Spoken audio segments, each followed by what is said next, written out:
UPSC అనేది మనకు తెలుసు ఇండియాలో టాప్ మోస్ట్ బ్యూరోక్రాట్స్ సెలెక్ట్ చేసే సంస్థ, రికమెండ్ చేసే సంస్థ. యూపీఎస్సీ సివిల్ సర్వీస్ ఎగ్జామ్ అనేది 3 స్థాయిల్లో ఉంటుంది: ప్రిలిమ్స్, మెయిన్స్, ఇంటర్వ్యూ. ప్రిలిమ్స్ అనేది ఆబ్జెక్టివ్ రూపంలో, మెయిన్స్ అనేది డిస్క్రిప్టివ్ రూపంలో, పర్సనాలిటీ టెస్ట్ ఇంటర్వ్యూ అనేది దాదాపు అరగంట సేపు యూపీఎస్సీ ఢిల్లీలో జరుగుద్దన్నమాట. ఈ టెస్ట్లో క్యాండిడేట్స్ వెళ్ళాలి అక్కడికి. 275 మార్కులకి ఈ టెస్ట్ ఉంటుందన్నమాట.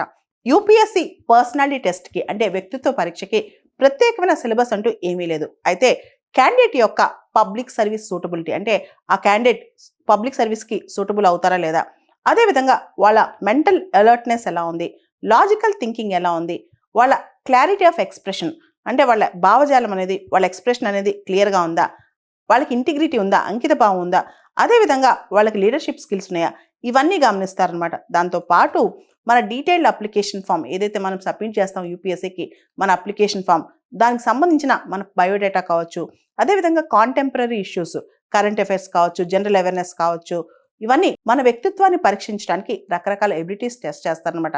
అంతేగాని యూపీఎస్సీ పర్సనాలిటీ టెస్ట్కి ప్రత్యేకమైన సిలబస్ అంటే ఏది లేదనమాట. ఏదైతే యూపీఎస్సీ నోటిఫికేషన్లో ఇచ్చిందో ఆ పదాలనే మనం ప్రామాణికంగా తీసుకుని ప్రిపేర్ అవ్వాలి.